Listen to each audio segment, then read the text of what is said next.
Hey everyone, it's that time of year. NASCAR season is back, which means my 2022 NASCAR premium package will be available here at Rotogrinders. It's your one-stop shop, lineup HQ, projections, projected ownership, articles, live shows, betting picks, everything. Discord, premium channel. We're going to be running the early bird special for $450 from February 1st until February 21st. So the Monday after the Daytona 500. Once that early bird special is up, we will not be offering a season price again until maybe the middle of the year. We will have a monthly price of $60 a month and a weekly package of $20 a month this year. A couple things that'll be new this year. We're going to do lineup HQ tags for trucks, Xfinity, and Cup. We're going to have a free preview and recap article. And we're going to be doing some prize picks videos throughout the year. They have some new scoring, so I'm excited for that as well. If you're looking to play the 2022 NASCAR season, the early bird special of $450 is going to be your best bang for your buck. It will be available, like I said, until the Monday after the Daytona 500. NASCAR season's here. The Clash is February 6th. So let's get on it. And again, always appreciate the support. So thank you for everyone that's been a part of the package before, and if you haven't, I look forward to working with you this season.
What's up, Rotogrinders? Dean here. Dean7904. That is the daily fantasy handle around the industry.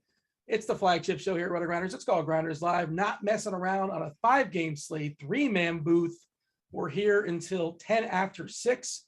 The next hour and 3 minutes. We're going to be here an hour and 10 minutes, but somebody get the time confused. We're not going to name names or anything. What's up, Kirk Dees? How are things in your world? Hopefully we don't have a case of the Mondays. Things are all good for you. Things are fine today. Yeah, things are all good. No case of the Mondays. How about we were just it was just the three of us on Friday, so it feels good to be back again with the crew here. Yeah, your bold call. I don't know if it was a bold call, but you said the two players are heavily overweight on were Vukovic, who crushed. I think Murray was the other one who was crushing, and then he gave like, and he came out the second half and just deferred to Derek White. He was like basically like, here, you do everything. And then it was just blowout city. Yeah, I mean, he was like nuking. Like I was like thinking I was gonna get a 50 ball at halftime, Yeah, I thought so too. And he was on one of my main lineups as well. I cashed with a either a negative or like a 1 from the shooter for Portland that comes off the bench, like the 6th man. Ellerby? No. He started. The one like the veteran who's no good, but he's like a Terrence Ross type. Oh, Ben McLemore. Yeah. All right, McLemore. Oh, what a terrible night! Like it's so. Like, if I just is that the night that Jetty did like 7 points? Was that? I didn't Friday have night? Jetty in that lineup. So I think he wasn't very good, but it was also the night where Karis LeVert crushed, and I was in the show, and I was like, yes, that's all he needed. A little push from the mush. So to be clear, we generally give daily fantasy takes. Obviously, that who cares how good players are, who bad players. I don't think Hassan Whiteside is a good basketball player. He's not going to help you win games. So if he gets minutes, he's a good fantasy player. Same with like guys like Tobias Harris, who's fine, but doesn't really move the needle, but he's a good fantasy player. Karis LeVert is a good fantasy player, but I don't think he's somebody that necessarily helps you. That said, I think he went to the best possible location. Him landing in Cleveland, I think is great for him as either a 6th man or the 5th guy, probably the 6th man. Who knows? He'll definitely close. That's all that matters. Great pickup by Cleveland, I think. I want to just interrupt you, and I want to say that I totally disagree with that take. And I've seen the stats, like the advanced stats say the same thing. He's extremely inefficient. Yeah. So there's, I know Blender wouldn't prescribe to this because he says a lot of people don't watch, the best of the best don't even watch the game. Blender couldn't pick Karis LeVert out of a lineup. Yeah, I know, but I can, and he passes my eye test, right? Tobias Harris does not pass my eye test, but LeVert passes my. I think LeVert is great.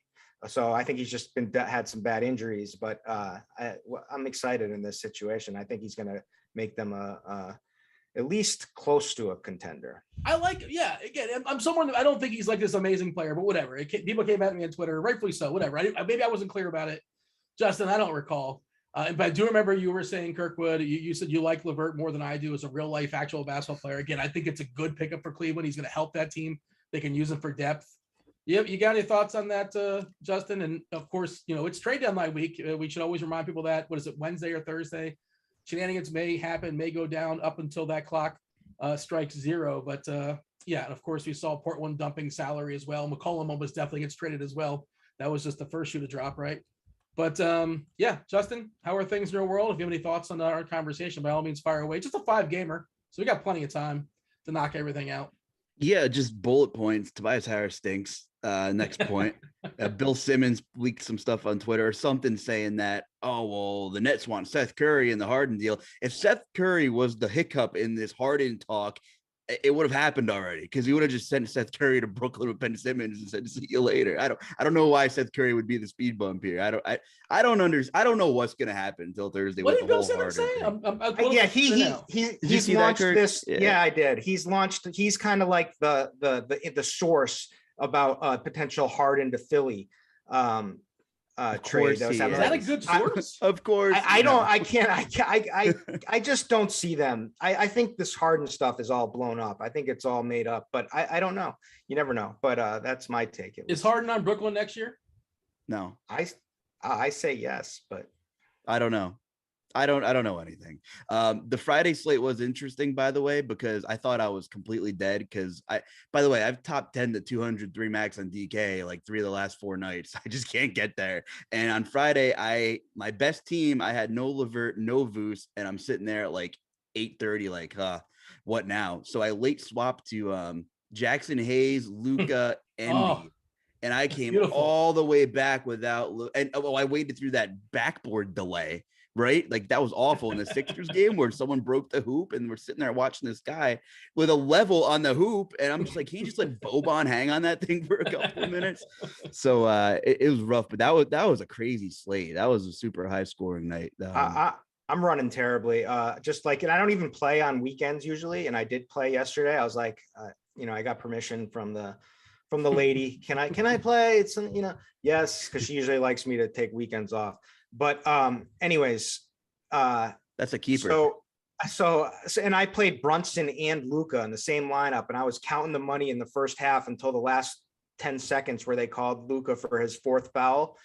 And then I mean, both of the guys, so literally right in the beginning of the third quarter, they both had 5 fouls. And like, so I lost like the entire second half of these guys, like, and they were nuking. And then I lost. So did they foul out, or did the coach just let them like stick with? No, he benched them at 5. He let them play 2-5.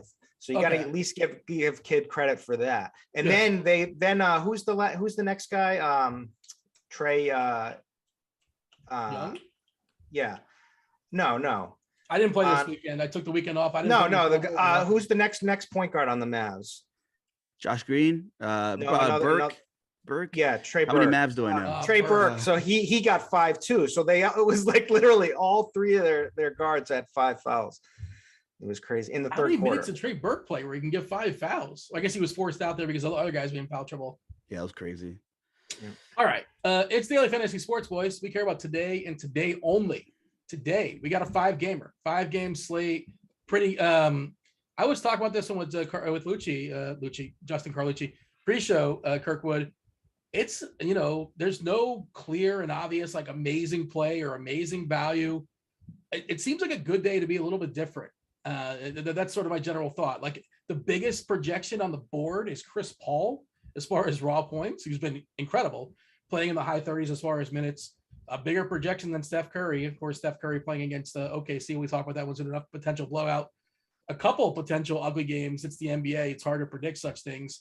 And then the clear and obvious game stack is Toronto and Charlotte, where the rotations are tight and the one that's most likely to be a non-blowout. Anything can happen. Obviously, they play the games for a reason. But do you have a general assessment as far as this slate? Because it's a weird one. There's no big boys. There's no Jokic or Embiid or Harden or Durant or any of the big names are kind of sort of gone. Steph, I suppose, is the biggest of the names. And we said Chris Paul, Booker. That's our big spends today. Yeah, I think that you nailed it. The Raptors Hornets completely stands out. I mean, what's not to like about these two teams going at it, especially with being thinned down a little bit, because we feel as comfortable as you can possibly feel with the Nick Nurse minutes, and now we feel like the Hornets maybe have like a 6 or a 7-man rotation, and so if this game stays tight, and then you look at the spread, and the spread is obviously -2, that doesn't really mean anything. One team could blow the other team out, and vice versa, but you have to like that, and then the value, there's no value, like you said, so like we're looking at like Mamadi Daikite. I don't know how to pronounce the name. It's not me today. Whoever, I'm sorry. I don't even know why I offered that first. I should have waited till one of you. It's Mamadi Diakite. Okay. God, you're so good at your Mamadi Diakite. So he's popping as the biggest value, and he is rough around the edges as a player. Yeah. And in that game is scary. So if we want to talk, blowout. The blowout potential in that game, I know it's a 12.5 point spread, which I've seen bigger for sure, but like certainly this game screams blowout. The Warriors usually take care of business. OKC has, if they don't have Luke Dort, especially if he misses, like what really do they have for a real scoring option? It's going to be Trey Mann, so it's kind of weird. It's kind of a weird slate overall, like you're saying. So yeah, maybe we'll get some news though. Maybe some things will start shifting around. Maybe we'll get the Bulls punting a little bit more. Maybe we'll get some late news here. But as of right now, yeah, it's pretty tough. Yeah, there's been talk. The Bulls are in the midst of 7 of 10, which is pretty rough. And they've talked about maybe resting some guys. And we don't know about Levine just yet. You have to think Vuk or Double D's. DeMar DeRozan at some point is going to get a rest. You'd think at some point in this stretch. Who knows? We'll see. Stay tuned. That is an 8:00 game. 2 games at 7. Toronto, Charlotte. The most appealing game being at 7:00 is never good for my brain because I always want to like, well, what if this happens and what if that opens up? And now I'm locked into like, so many players in Toronto, Charlotte. But that looks like the tastiest stuff as of right now. Justin, before we dive in and break it down game by game, do you have a general thought as far as kind of a slate overview? The way kind of add to that to the thought process here, because I don't think you're really going to love your lineups tonight. Yeah. And sometimes those are the best nights for playing tournaments, though, I think, because you can get away with being different when there's not a ton of ownership globbed. So kind of play who you like, a little bit more. I mean, even the late game, I think is kind of interesting, with Donovan Mitchell kind of just like there's not going to be a ton of ownership in that game. I don't think we know Kemba Walker's out, but I'll leave the body part discussion for you. So, maybe we talk about Alec Burks or something like that, but revenge game. Isn't Julius Randle on the block kind of too? Is he unhappy? Like what's going on with Julius Randle? There was thoughts thrown out there. He may or may not be unhappy. I didn't really fully dive into it. I just kind of saw headlines on it, but this Atlantic division is just well. What happened with him is he turned back into Julius Randle for one game at least, last year. No. Yeah, exactly. Okay. Yeah, the old Julius Randle, Laker Julius Randle. Gotcha. Yes. And the great. Did you see that where the analytics guy tried to put the laptop in him and during the game, and he pushed the laptop closed on the guy and started screaming at him. I mean, things are blowing up. And then there's rumors that he stopped following them on, I don't know if it's Twitter or Instagram or whatever he's on. Kyler Murray just unfollowed the Cardinals. I don't know if you saw that. Yeah. Who does a lot of this reporting? It's called there's an account, it's called Ballsack Productions or something like that. It comes out with a lot of good Sounds reports. Reputable. Yeah, really reputable. Oh man. Game by game. Anyway, first game on the docket. Let's talk about my Miami Heat in Washington. 206.5 is the total here. Miami's a 6-point favorite at Washington. The Heat, we do have Jimmy Butler currently questionable with his toe. Max Strus should be good to go. Tyler Hero does not expect to play. He's currently doubtful. Caleb Martin also questionable with his Achilles. Washington fully healthy outside of Bradley Beal, which is a big one, of course, and Daniel Gafford not available to play basketball either. Well, we kind of mentioned some of the studs, and I guess I didn't mean to neglect Butler, but Butler looks like a good piece. But Bam looks like a good piece. Good matchup for Bam as well, too. He is fully priced up. He's been in great form the last 5 or 6 games or so. I'll throw it to you, Justin. As far as Miami versus Washington, are we excited or what? I'm not excited about anything tonight, to be honest with you. But that news is pretty big. Washington is just spiraling out of control. Well, they lose 7 of their last 8, I think. They're pretty rough. No Beal. Bam's been really good. The usage has been good. Washington gets crapped on by centers pretty typically. I like Bam at 9K. Like, I feel like that's almost a little sticker shock. Like not complete sticker shock, but do I want to pay 9K for Bam? Not typically, but I think I'm willing to maybe go there. I want to know Butler's status. I'm in the process of seeing what lineups they ran the most without Hero and Butler. It's kind of a mixed bag, though, isn't it? It's kind of sort of a hot hand of like Strus and Strus, Robinson. If Butler's out, Strus is like my gut play for large field. I don't know why. 39 on DK. The guy's just a bucket when he's on. But you can say that about a lot of those guys. And we talked about it before the show a little bit. Like Duncan Robinson. God, do I hate that man as a basketball player. I tried to phrase that as nicely as I could. Yeah. But 3,600, like if you're playing large field stuff and Butler's out, I feel like you can have some pieces of these min price crappers or whatever you want to call them and just set your build rules so you don't have more than one. I mean, Gabe Vincent might even pop in some projections because he's cheap too. And he started, from time to time. I'm sure as well as anyone. So I don't know. I think there is like some plays that are warranted in this game. And I do like Bam quite a bit. I think maybe even regardless, if Butler's in, Bam's just been so good that if you're looking for a low owned play that probably won't kill you regardless, Bam won't be super owned at 9K if Butler plays, right? We're looking at 21% on FanDuel. We're looking at 12% on DK. Of course, this would change if Butler is out. Ownership will shuffle his way.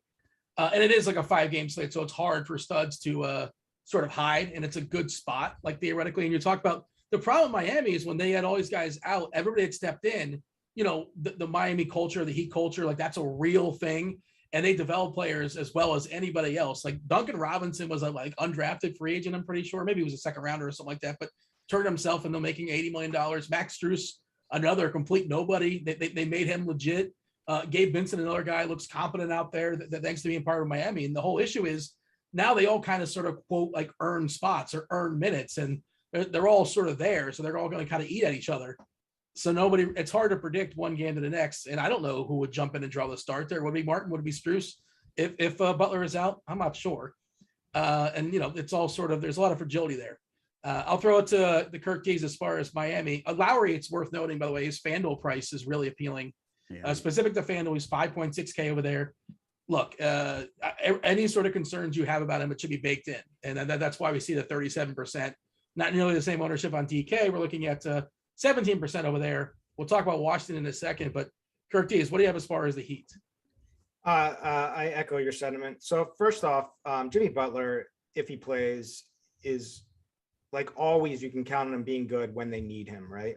And so it's Tyler Hero not playing tonight or being doubtful, and I'm expecting him not to play.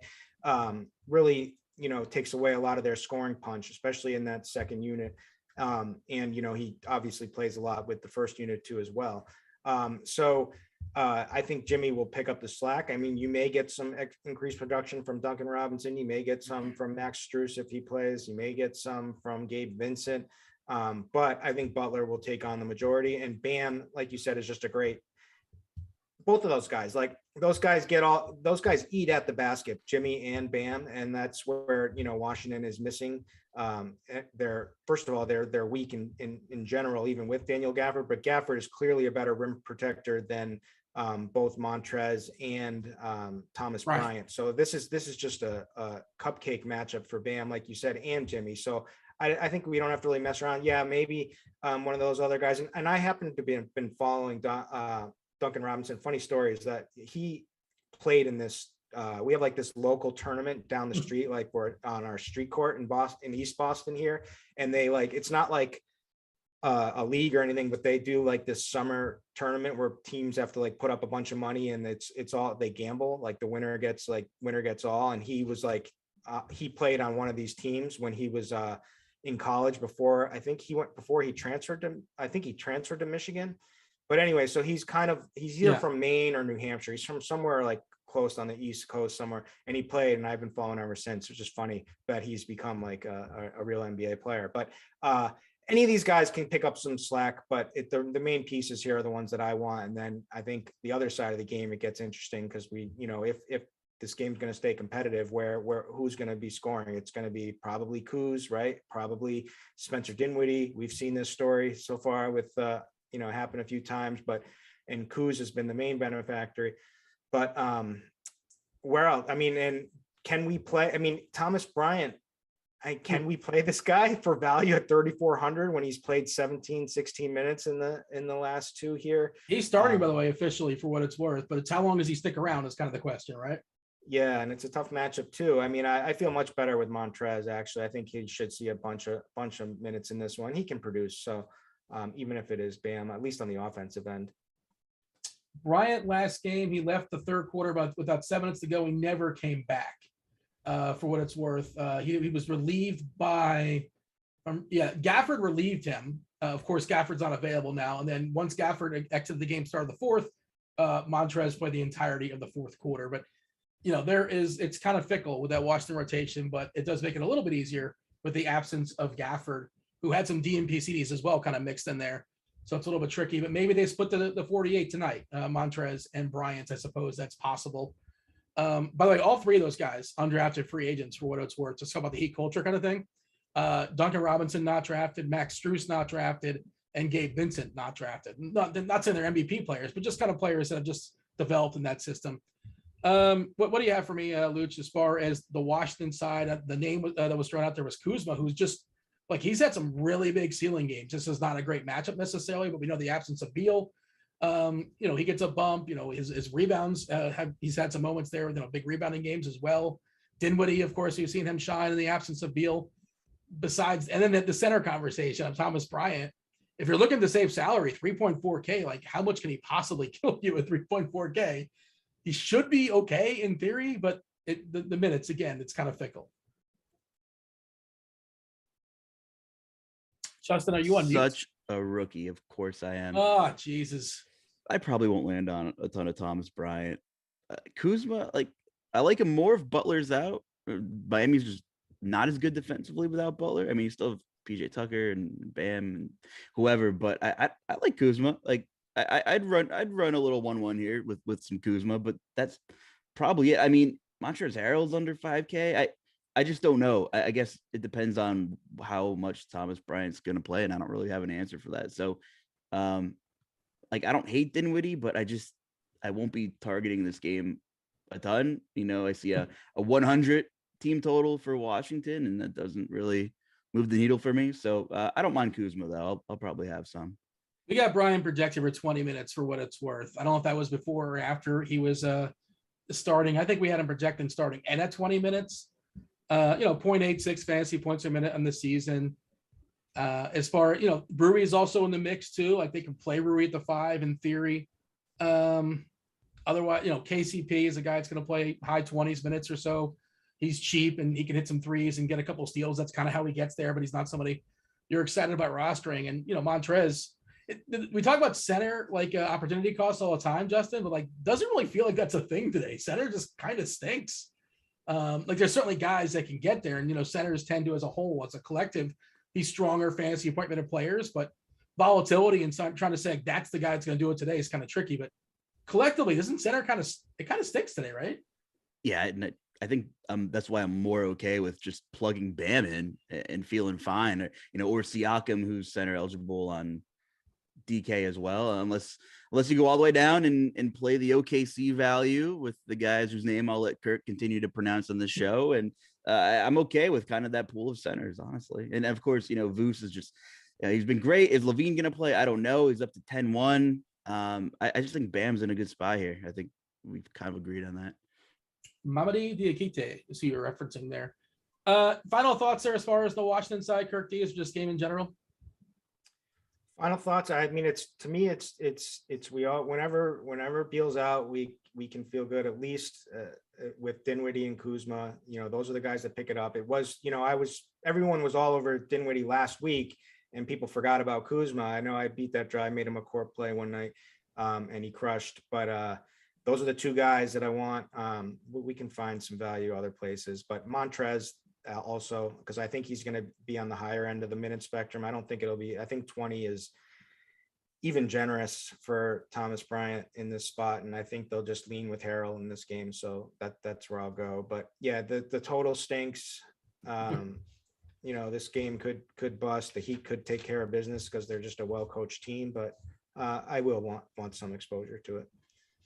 Do want to say what's up to everybody watching us on the old YouTube. Hit that like button, do subscribe, do turn on those notifications, do ask us questions. How do you go about doing that if there's no chat on YouTube right now? You go to rotogrinders.com/Discord. You go to the live stream chat channel. We're in there hanging out. There's people in there hanging out. We got producer Devin in there hanging out. And he's going to be pulling some questions you guys have for us. Whatever you want us to elaborate on. If you have any specific 2v2s or how come you didn't talk about this guy? Why don't you stack that game? The more details, the better. It helps us answer those questions. We'll knock them out end of the show. We should have plenty of time. Just a 5-game slate. Do let us know, context. Is it for DraftKings, FanDuel? We got Kid Yahoo right here. Prize Picks, whatever you're thinking about. We're happy to entertain your question. The more details, the better. And also, Devin has been giving out a week free of RG Premium, typically Monday, Wednesday, Fridays, just for joining the conversation. If you're not an RG member, this is not a premium channel. This is for anybody. Anybody can hang out there. It's non-premium. There are some premium channels. Again, it's the live stream chat channel, Discord, rotogrinders.com/Discord. Go to the live stream chat channel. Say hello. What's up, Piercy? 2222. There you go. Just saying hello to people there hanging out in chat. And you're going to get yourself potentially 1 week free of RG Premium.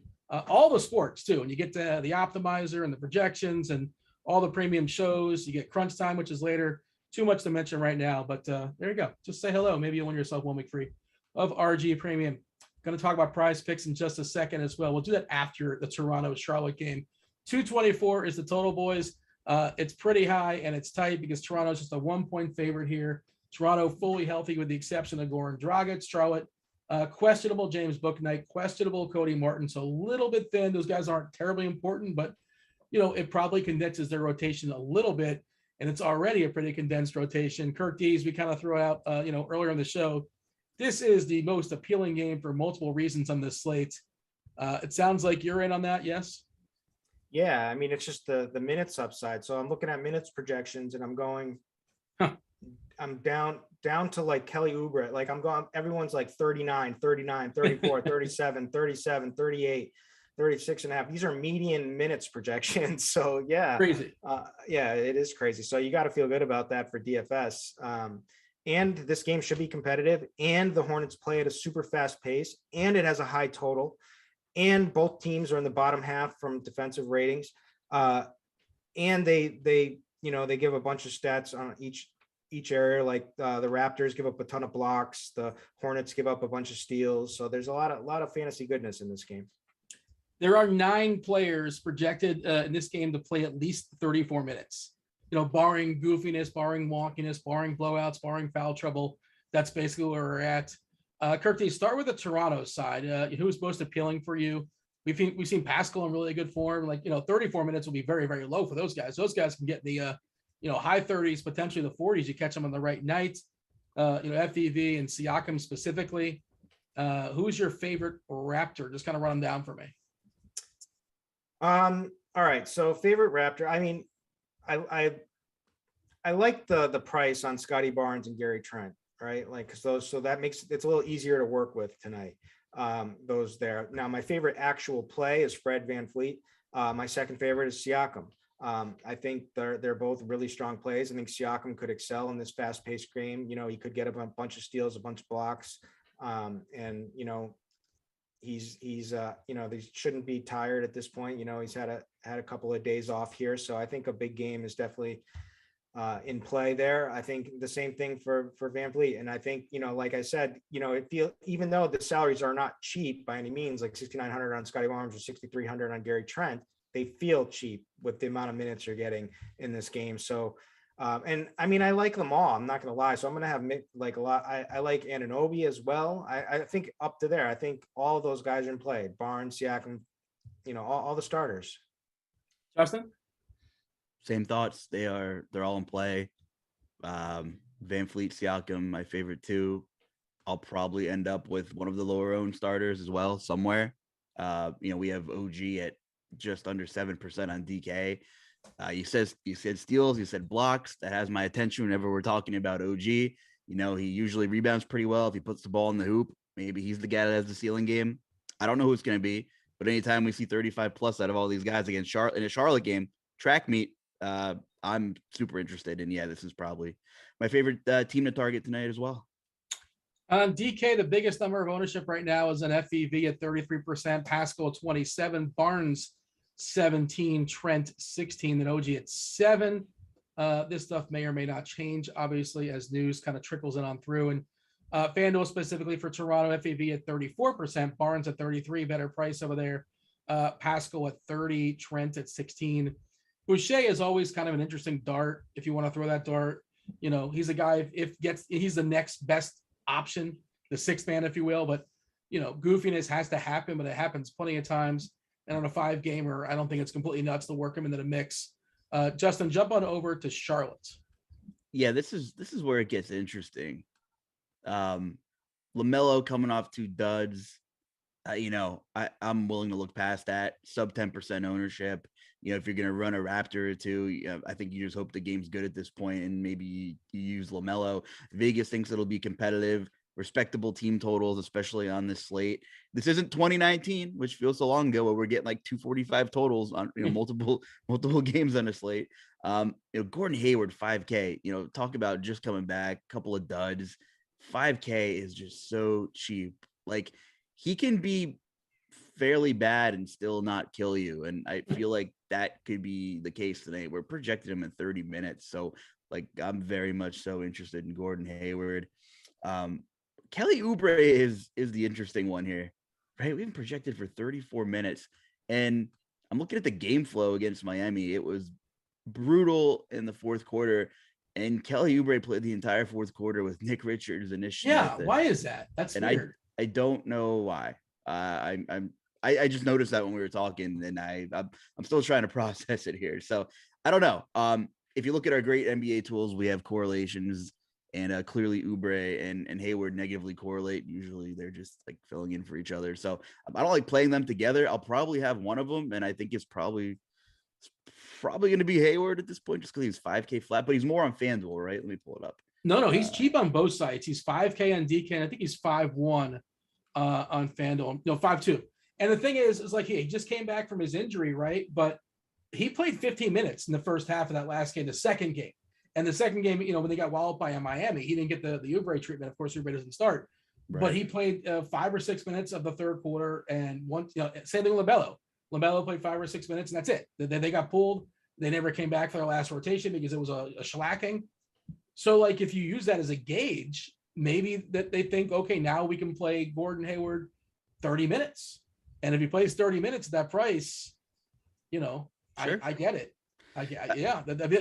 He's somebody that's in your cash game team, if nothing else. Like, I'm sure he's landing in every single build for cash. Kirkwood, I also hate the idea of Gordon Hayward, like, full on chalk on any slate, but the price kind of puts you there. I don't have anything to back up besides a gut feeling and watching this guy ruin my Celtics team. One thing I know about him is he's streaky, right? And he's mental. Like he's got to be feeling good out there. So he was horrible in his first game against Cleveland. He was horrible in that first half. I just worry about him deferring tonight, right? Like with these other guys. So I think it sets up well. Like you said, he was on pace to at least play 30 minutes in the last game if the game was tight. 30 minutes of Gordon Hayward production can be pretty good, and he does have a ceiling. I just worry about it. So if he's going to be popular tonight, because it's a 5-game slate, he's looking like the value, I'll take an underweight position. I'll try to go. I would recommend going underweight on him and moving it over to Kelly Oubre. That's interesting that RG's got him for 34 minutes. I do my own little minutes each day, and I had him for like 31 minutes. I was playing, so I'll take that extra 3 minutes from RG. That would be nice, but I think Oubre is pretty sneaky. So he's a guy like Miles Bridges. Actually, my favorite is Terry Rozier. This just feels like a Rozier game against Toronto. The minutes, he's got the highest minutes projection on the team. He's the one, he's going to be out there. He's never met a shot he doesn't like. He's capable of getting some steals. He's probably going to be going back and forth with Van Fleet. So he's my favorite. Really good FanDuel. Really good FanDuel price. I was a really good FanDuel price for Rozier. Miles Bridges might be the one that goes overlooked, and he hasn't been that long since he's had a couple of ceiling games. So I think there's a couple sneaky spots in this game. I agree. I might need to hit refresh or something, but I'm seeing Gordon Hayward landing 1% of optimals on FanDuel and like 16% on DraftKings. That's kind of surprising to me. I thought it would be higher than that, to be honest. But the other part of it is like raw points matter too, and you have the salary to kind of spend up on players aren't necessarily the best point per dollar plays. Maybe that's what's going on here. But just thought that was interesting and worth noting. The Heat, by the way, as expected, Butler is going to play. Hero is out. Strus Martin also available. So just everything we talked about there, just a regular deal. Kirk, your final thoughts as far as this Charlotte's basketball game? Playing my flag with Terry Rozier. So just stack this game. Like, just stack this game. And Charlotte's coming off a brutal stretch of defensive slow games too. Boston, Cleveland, Miami, So Toronto is like the most appealing out of those four, in my opinion, and teams like you want to target Charlotte players with. So I'm with you. I'll have both sides of this game, definitely. Both teams have island games too, which is always nice to see. Neither one play tomorrow. Neither team played yesterday. And just the super condensed rotations as well. Very, very appealing, obviously, for DFS purposes. We did mention Prize Picks. Want to mention that you guys can go ahead and use the promo code Grinders with your first deposit for a 100% deposit bonus up to $100. And Virginia is not just for lovers. It's also for Prize Picks. Virginia's live. I saw a tweet there today. So if you guys are in Virginia, you can play over there in Prize Picks. Use that promo code Grinders. And Luch, I know you had a couple selections for the people. Give them some winners. I did. I had Mike Conley under, I have to get the screenshot. His fantasy point total, I think, was 29.5. Clarkson went through shoot around. I think he's going to play. Mitchell's back. Knicks are slow. They play decent defense. I like Conley's under. There's a reason that game won't garner a ton of ownership with some of these guys. And I think the other one I gave Devin was Devin. Who was it? Van Fleet. Van Fleet. Yeah, that's I'll say it's either Van Fleet or Siakam. I like them both. We just planted the flag in that Toronto game. So yeah, Van Fleet, points, boards, and assists. It was. I think he's gonna have a great game. Super high floor. Van Fleet's one of my favorite plays on tonight's slate. I just wanted to point out the extensions, Google Chrome extension, Firefox extension now works. Rotogrinders, just go to search it on Google, Rotogrinders, prize picks, Google Chrome extension, or the Firefox extension. If you're premium members, we're showing it on the screen right now. I took a screenshot earlier of it. It says Kuzma's got 18.5 points, and right next to it, the RG extension will tell you what we haven't projected for. We haven't projected for 19.07 points.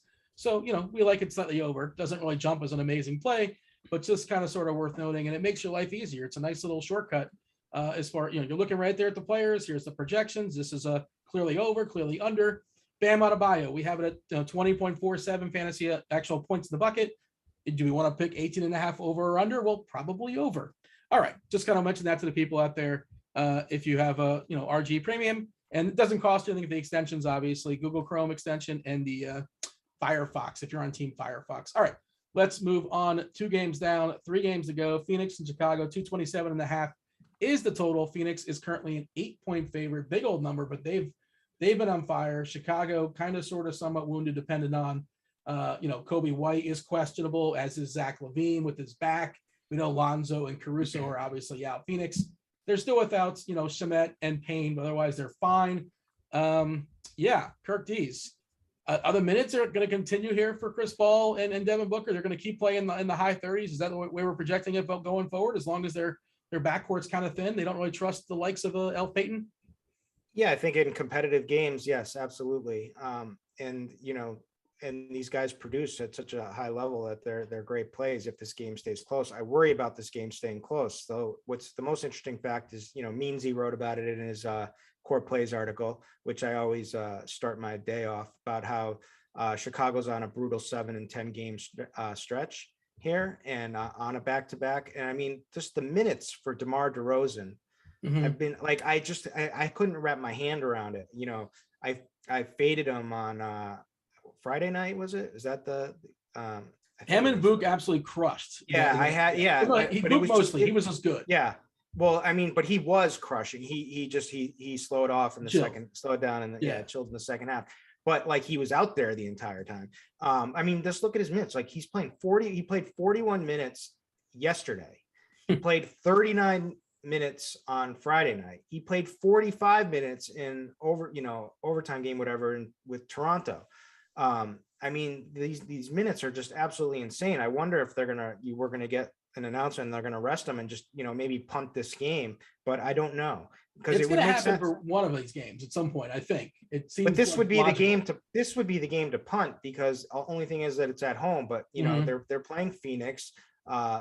Levine is still banged up. You might as well give him some rest tonight. But I don't know. If they're gonna roll him out there and Levine's out, then I mean, I guess we got to assume he's going to be full throttle again.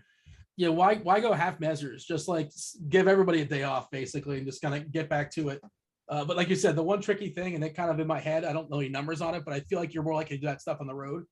You don't really want to hurt the people that bought the tickets. Obviously, you want the product to be pretty solid out there. And they have another back-to-back on Friday, Saturday versus Minnesota and OKC. Wednesday, they're at Charlotte. Like you said, they played yesterday as well. Yeah, and this is the front end, I believe, for Phoenix, right? Yeah, tomorrow night they're in Philadelphia.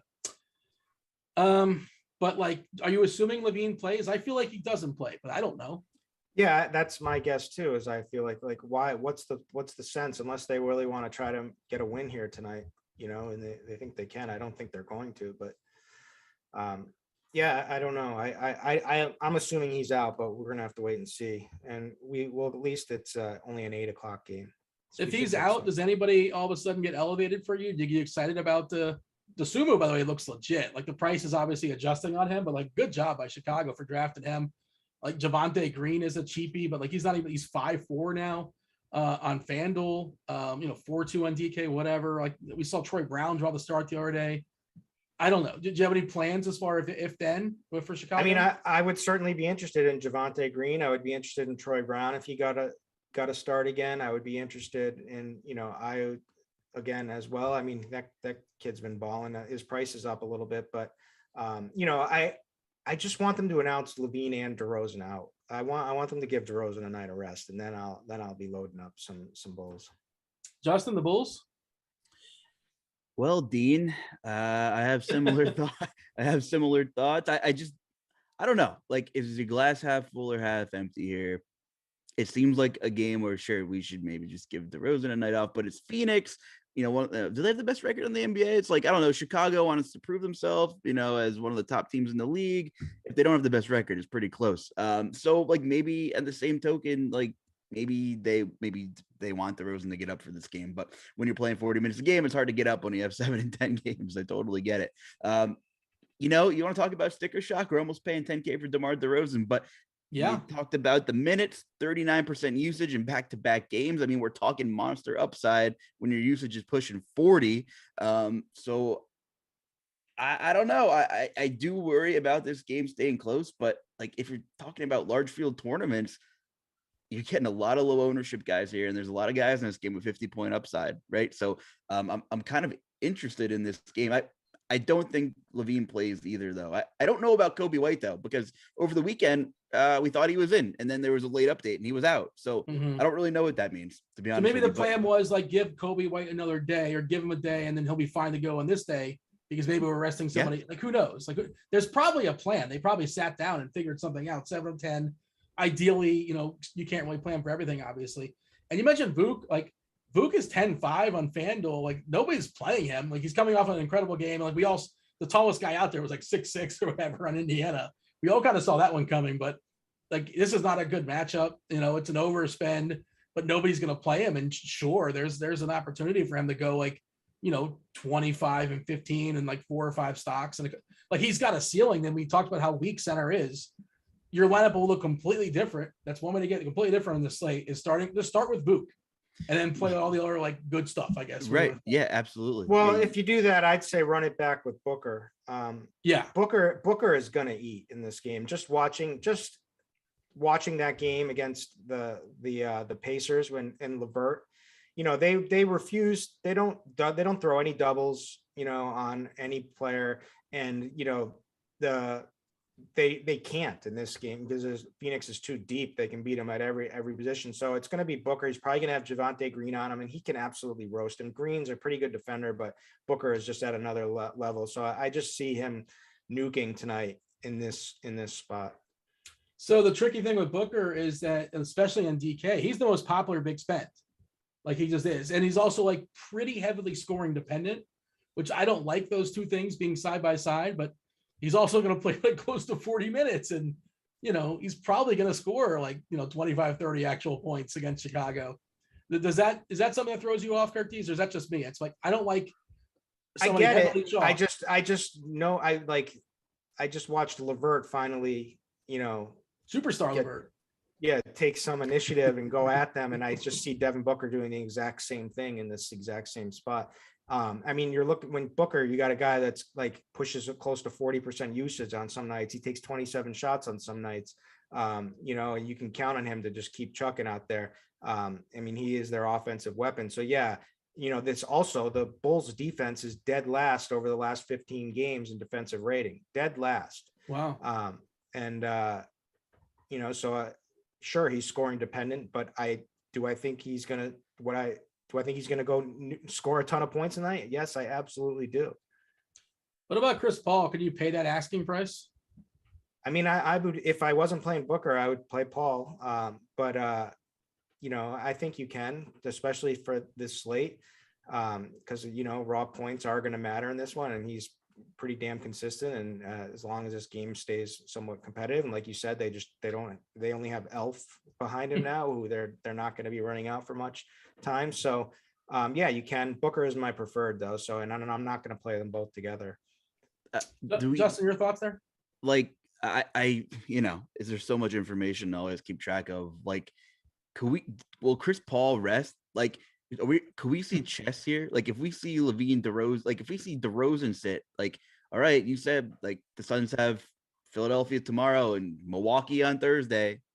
I don't know. Can we see a little bit of chess here? Like, can we see both sides here pull the cord on one of their guys? Well, that's the other thing is that if we see it, do we see it before 7 o'clock on the East Coast? Because there's that Toronto Charlotte game. Like, we're probably going to be locking in some players there, you know, and that's just sort of like the thought process as far as building lineups.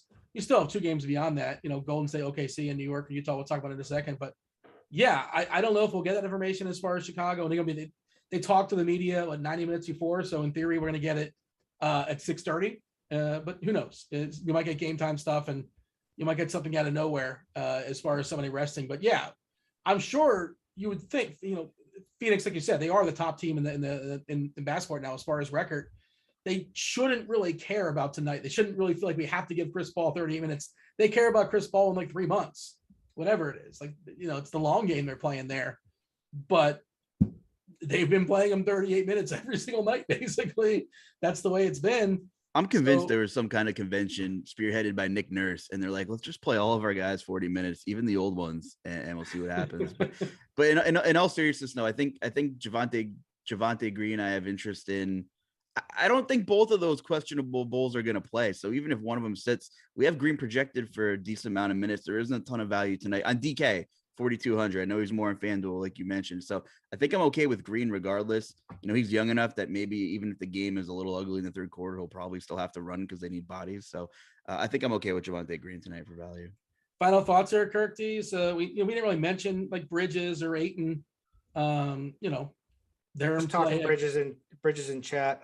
Lip 5, who's been crushing lately, loves Bridges tonight. So I love Mikal Bridges as a player. I can get behind that. I mean, he's got that nice mid-range price that's going to help out with lineup building tonight. So I could see him definitely being good. I think Jay Crowder. I mean, there's not much ceiling there, but this could be a decent spot for him. I mean, he's 4-1 on DK. Like, I'll give him that. I mean, we're talking about you were using like Thomas Bryant with no minutes upside whatsoever. You know what I mean? Like. Yeah, on a slate like this, 4,100 Jay Crowder could help your lineup builds. Golden State, OKC, too. Oh, go ahead. He can knock down some threes, get a couple steals. Talk about streaky forwards. Jay Crowder has entered the chat for sure. Your classic 3-and-D for sure. Tony Snell, by the way, had himself a night the other night.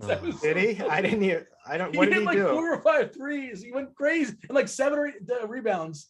Oh, it was so tilting. I had because I made fun of that night too. And I have to own up to it because you were right. I did swear off Jared Allen that night, and he had like 30 rebounds or something. Like, it was just ridiculous. Contagious.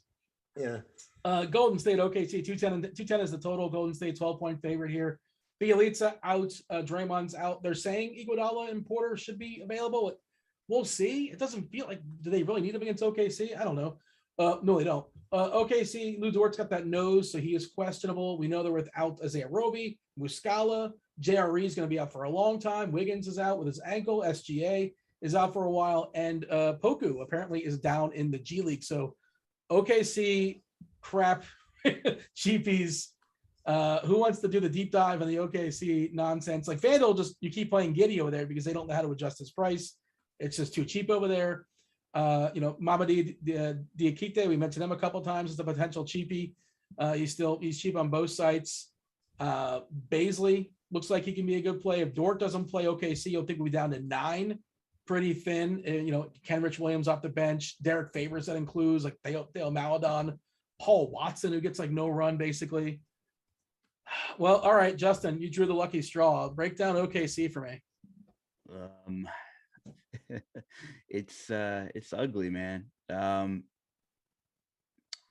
How is this game going to be close at halftime? And like, this could be a 35-point game at halftime. That's my gut feeling. I don't know. So I'm having trouble here, and I don't like Giddy as much as me. Well, he's only projected 18%. I thought it would be a little bit higher. Like, his price is up there. I don't know. I mean, everybody in this team is young outside of Derek Favors for the most part. So who will stay on the court is what I'm trying to figure out. I feel like Kenrich Williams is just like good enough on this team to play meaningful minutes and also a bad enough to play garbage run too. So I don't hate Williams. You know, he has some games where he pops and fills it up. Golden State's going to play fast regardless of who's on the court. Obviously, they play really good defense. So on a slate where we don't have a ton of value, I don't mind going to Williams here if Dort is out.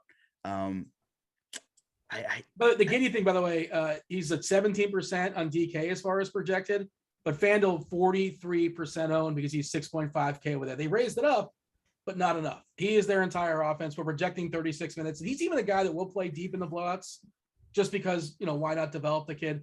Basically, we're also projecting 36 minutes for as well, which might be a little bit ambitious, but if he plays 36 minutes, you know, bad matchup and all that, still a pretty strong play. Finish your thought. Go ahead. I'm okay with not having a lot of this game. There's just a lot of volatility. I don't know. I mean, 78 on DK for Giddey, and I'm on DK tonight. I don't want to go there. You know, Trey Mann's 5K almost now. No, I'd rather play Tobias Harris at that point. Trey Mann is going to draw some ownership on DK, I think, at 4.9K. Yeah. We'll see. But I think Trey Mann is the safest. I think he's going to be the guy that's going to be out there for a full blowout game, like developing and chucking shots. So that's just my take. Is that your favorite player on OKC if you had to pick one? I mean, Baisley's another one of those guys. I think he looks pretty good at 5'4".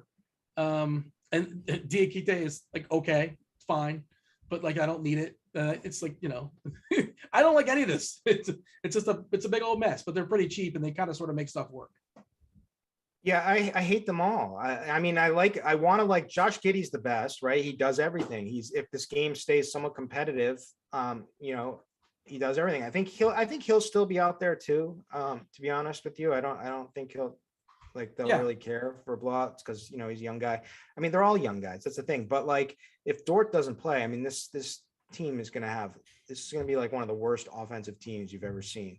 You know, Baisley, I would like to, but you know, so the thing with Trey Mann, I say I would like Trey Mann. He feels like he's going to be the safest, but he's also probably going to draw Gary Payton Jr. even in like a blowout, like the mitten, what do you call him? I Glove 2, the mitten. Yeah, he's got several 2.0. All right. You know, anyways, he's like sneaky old. He's like 30 or 29. Yeah. Like he's not a young kid. Basketball terms, you know. Yeah. Anyway, so I mean, this is rough, man. They're all rough. Like I don't want to pay the price on DraftKings for Giddey, unless like I knew like this game was going to be competitive. Baisley, I think is fine. Trey Mann is fine. I mean, it really comes down to Lou Dort playing. If Lou Dort does play, he's the guy who's going to try to take every shot. He'll try. He's on the court. Yeah, he's going to try. And he'll also try to lock up Steph Curry. Yeah, good luck with that. Like if he doesn't, they're down to 9. And also like Derek Favors isn't playing in a blowout, right? So you can kind of do the math on that one. So they're down to 8. I'm just trying to figure like, so at least 2 of their guys in the starting lineup will have to mop up. Ty Jerome. Yeah, maybe Maladon get some run, but like I don't think I'm playing Maladon. Like you need a real bad blowout for him to play, I think. But yeah, I'm not playing enough lineups to get there. If you think this game is going to blow out, Kirk, I assume that means you don't like Golden State either. Like just they're not going to play a full game, and you know. I like Clay because like you're going to get his minutes that he's going to see, and you know he's going to get as close to 25 minutes in this game, and he could nuke, you know, on when he's on the court, and his price is still reasonable. I don't think the blowout's really going to affect him much. I think he's going to play what he's going to play. I think I would maybe look for like a guy like Jordan Poole, you know, maybe someone, you know, and I mean, did I miss? Isn't his price like terrible though? What's Poole's price? He's 6K. Yeah. I mean, I guess, if you're playing 150 and you're playing the angle of a blowout, he's out there. Wiggins is fine. 60. Wiggins is fine. 6,500. I'd stay away from Steph at that price tonight with this, the blowout concerns and whatnot. I mean, are they really going to play Iguodala? Are they really going to play? He's 3K on DK. Like in theory, like that looks good, but why would they play him? Like there's no real. They don't need him, right?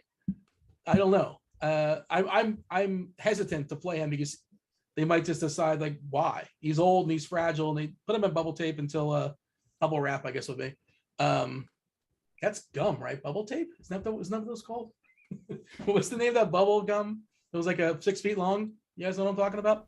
Justin. Whoa, easy, dude. Easy. You don't know what I'm talking about? No. It's a thing. It's a well, whatever. The interrupt is it's on there. Justin, what do you have as far as the Warriors?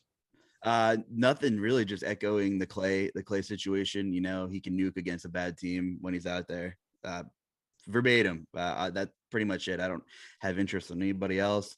And I do have a page bookmarked on my MacBook here because I remind myself of how privileged I am to watch Joel Embiid play basketball even on the rough days. I easily found a worse starting lineup than the Oklahoma City Thunder, with the 2014 Sixers rolled out a starting lineup of Brian Davies, Luke Mbah, Henry Sims, Hollis Thompson, and Tony Roten. So who would win in a 7-game series? That 2014 Sixers lineup or this Thunder lineup that we're going to see without Lou Dort? Who do you got? Tony Roten was the best tanker ever. I think he was an incredible tanker. I love playing him out there. Extremely confident on Twitter about his abilities to play basketball.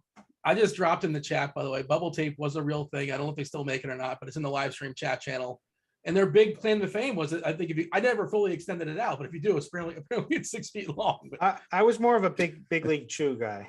Oh, that was more like fun, but terrible. Like the flavor's gone in like a second, isn't it? No, but you just take the big wad of it, the shredded. I feel like they were trying to teach kids to do something else later. Yeah, it was probably owned by Philip Morris or something. Yes. You look back on it, it's like they probably from the makers of candy cigarettes. Yeah. All right. One more thing here is like, why would they play Iguodala and Otto Porter? They're playing. They have 2 days off after today till they go. I mean, they have tomorrow off, and they go to Utah and play in a game that's on ESPN. So like you would think maybe that would be the game that they give them a rest because they don't need it tonight. So I don't know. It'll be interesting to see, but I would bet on them not playing. But speaking of Utah, that's our last game. Utah at home versus the Knicks. Knicks are currently 7-point dogs here. 218.5 is the total in this game. As far as New York, they're pretty healthy with the exception of Kemba Walker. Utah, we don't know about Rudy Gay, who's questionable. Missed shoot around. Jordy Clarkson questionable. He was at shoot around.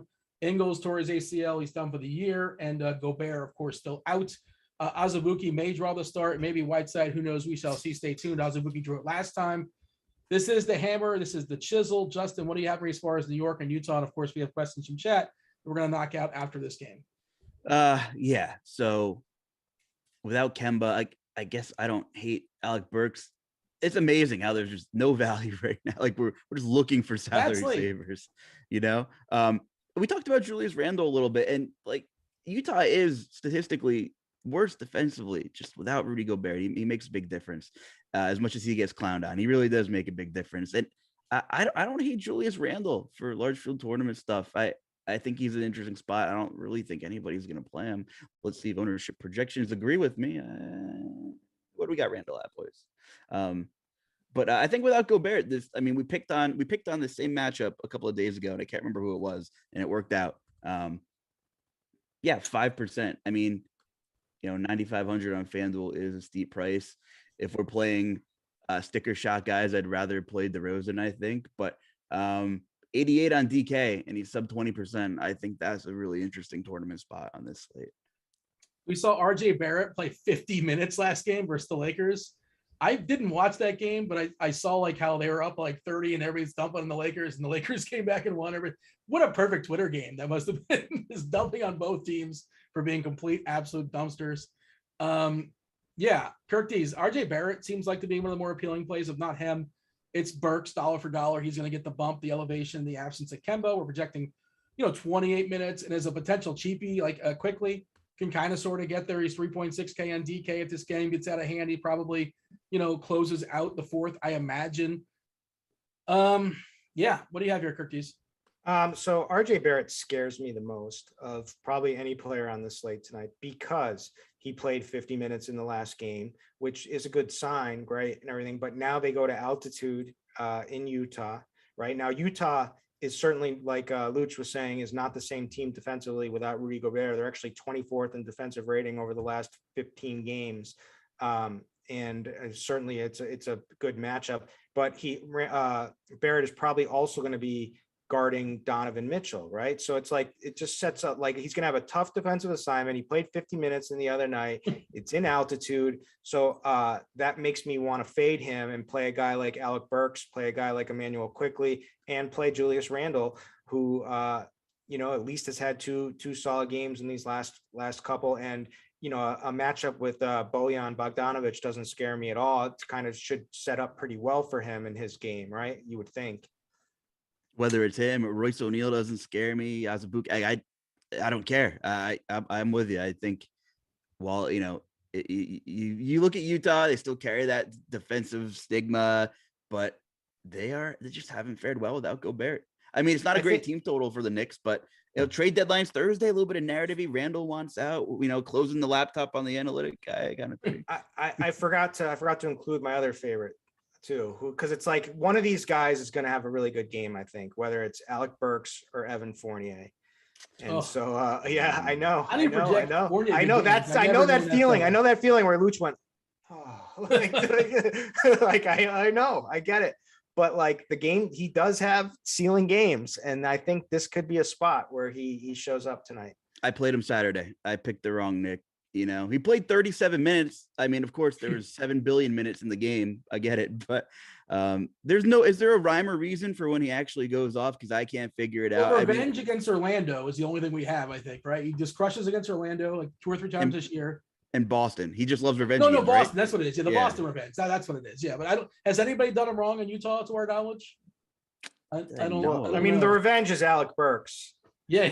How many years ago was that though? But yeah, he's also like the one popping the most on our ownership stuff. 23% on DK. On FanDuel, we're looking at 21% on FanDuel. Better play on DK. RJ Barrett and Bogdanovic are both good FanDuel plays.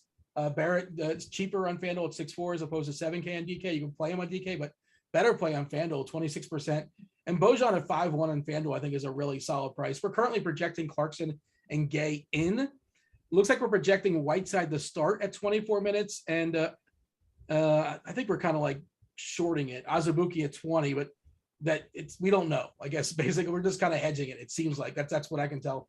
Do you have a read on that, Kirk Dees, as far as the center for Utah, or is it worth even trying to like dig into? I think it's Whiteside. I expect Whiteside to pull the start in this game. I think it was just his first game back conditioning, but I might be wrong. But I like the other side better. I like Mitchell Robinson. I'm okay with that. And you get a cheaper price. But I think Whiteside should be the play tonight for the Jazz. Like I said, I'll take Mitch in this matchup. It's going to be tough for Whiteside to do much against Robinson. Now I worry that Robinson may hack him.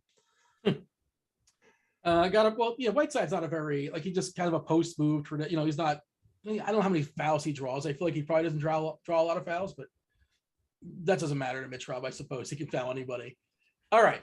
Some questions compiled up in chat. Do want to say, we did give away a week free RG premium to Coleman, WT22. Shout out to Coleman. Welcome to RG. And again, you guys can go ahead and do that as well. You can win yourself 1 week free of RG premium, but just by joining the Discord channel, rotogrinders.com/Discord, the live stream chat channel. We randomly give it away, usually like Monday, Wednesday, Friday, a week free, all the premium stuff. All right, bunch of questions compiled. We are in lightning round mode. Kirk Dees, I'm going to start with you. Jappy wants to know, DK tournaments for Kirk. Give me the 2 guys. You nailed this last guys time. Again. Give me the 2 guys. You're over the field on. If you're making 40 lineups, so those 2 guys. All right, Yappy, get ready for this one. Evan Fournier. Oh no. Yep. Do it. And Terry Rozier. All right. Last time you modified it, so maybe you'll modify it. Last time, I felt much better about DeJounte Murray and Vooch on Friday night than I do about the 2 names that I just said tonight. But this is a different slate. It's a 5-game slate. Justin Coleman wants to know DK tournaments. Your thoughts as far as Azubuike? He's 3.5K. I can't do it. I can't do it. I'm not going there. I like some of these other centers. Although we said it's ugly, I'm going to be having a ton of Bam. So there was a question, I believe. Yeah. So what about Thomas Bryant? You prefer Lip's asking about Bryant. You prefer Bryant over Azubuike as a cheapie? If you're going to pick one of those 2. Yeah, I do. Kirk Dees, same thought, Bryant or Azubuike? You just did the Evan Fournier thing that I did. Evan Fournier. The correct answer is Evan Fournier. Kirk Dees, you like Gary Trent for tournaments? Yeah, I do. Is the Iggy projection too high in my opinion? I don't know. Like, we don't know if he's going to play or not. If he plays, I think it's about right. But we don't know. We're thinking he's going to play, but it doesn't make sense. But I think he's projected around 18 points on DK, which I think I would take that for 3K, still a minimum. Justin, you have Royce O'Neal or Jay Crowder for DK tournaments, the battle of the no ceiling guys. Oh boy. Jay Crowder. Thoughts on Burks for tournaments? I think we just talked about it. We like him, right, Kirk Dees? Yeah, I'm on board with Burks. Wiggins or Barnes DK tournaments, Justin? You prefer Wiggins or Barnes tonight? Barnes. I worry about the blowout, and I like that ownership on Barnes in that game environment. Kirk Dees, do you think Looney gets extra run in a blowout? Why would he get extra run? I don't think so. Yeah, no, but I think he'll get his normal run, and that should be enough. You know, he's going to do what he's going to do. He's kind of like Clay, you know. Justin, you like the Plum Dog, the millionaire in DK tournaments? No. Probably? Yeah. No, I don't hate the price. I think the price is fine, but my best guess is he lands around that median projection probably. Kirk Dees, FanDuel tournament single entry, Giddy or Rozier? Like, Rozier is going to get less ownership, obviously. Rozier. And follow-up question, FVV or Donovan Mitchell? Ooh, we didn't talk much Mitchell. Mitchell's tough because it's like, is he going to get the full workload? Is he back? He looked good. He looked good in his minutes. Yeah, he did look good, but I'll still take VanVleet. I feel like if you play, I feel like if that's your decision and you play Mitchell, maybe you don't play that Charlotte game and hope it's a blowout. I don't know. Like, how else are those guys not going to get close without I mean, they're playing a bajillion minutes, right? One more for the road. DK tournaments, give me the best punt, 3.6K or under. Whoever has the better answer. 3.6K, let's hook Coleman up. Best DK punt, 3.6 or under, no position given. I assume it's utility. Go, Luch. I'm sorting. I'm trying to sort. Iguodala is like the first guy who pops up like dollar for dollar. It's like, no, we don't want to say that. We do this episode to make way for crunch time. So I'm man, this is terrible. Duncan Robinson. No, he said it. Oh boy. Can you beat that, Kirk Dees, or it's Duncan Robinson? Oh no, it's bad. I mean, I was looking at like Trent Forrest, Emmanuel Quickly. I'll go with Emmanuel Quickly. I like the Quickly answer. Who scored 1.5 fantasy points in 5 minutes in his last game. That's bad too. We gotta go, boys. Thanks for watching us on the old YouTube. Do hit that like button. Do subscribe. Do turn on notifications. Join the Rotogrinders Discord. That was Kirk Dees. That was Justin. That was producer Devin. That was basketball. I was Dean. We're out of here. Oh.